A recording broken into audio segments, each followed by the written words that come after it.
Right, welcome to a CAN diagnostic video.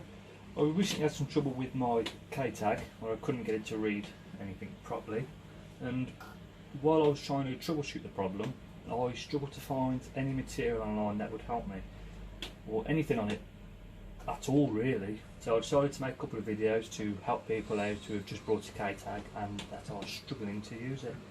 And it's pretty straightforward, it's not as difficult as people think.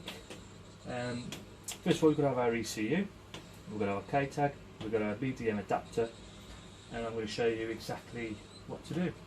So if you know where your ECU has come from, what car, what model, what engine size, etc., then click car, find exactly what it is, click your engine, and click OK and continue. If you don't, and you have your ECU numbers that are wrote on the side of the ECU, we can come over to the top right corner of protocols, and this particular ECU is an EDC16C34, so it's an EDC16 plus, and this has come off a Peugeot.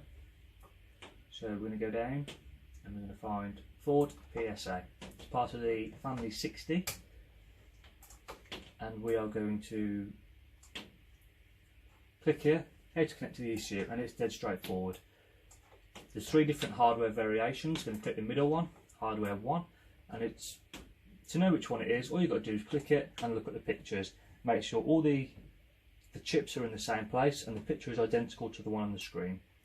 Once we've done that, there are two ways to read this ECU. The first is how we have it here with the positioning frame.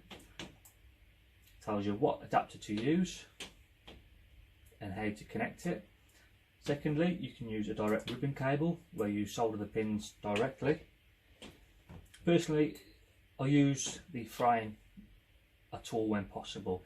It's more time consuming, it's more difficult to continually solder tiny wires to these ECUs, and then once you finish you've got to desolder them before you can put it all back together.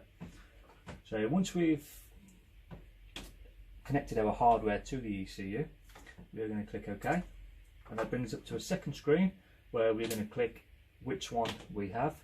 Here, this particular one is the P66. I'm going to click OK.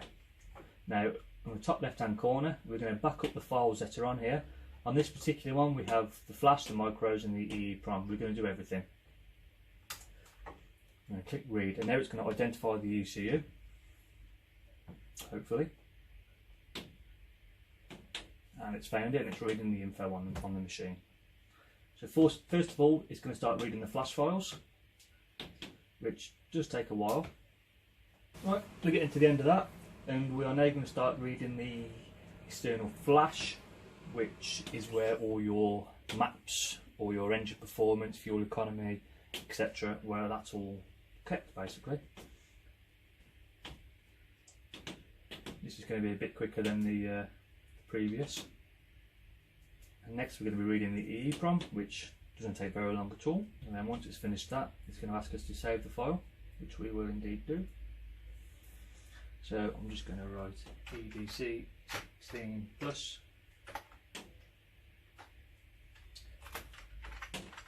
PSA. Save.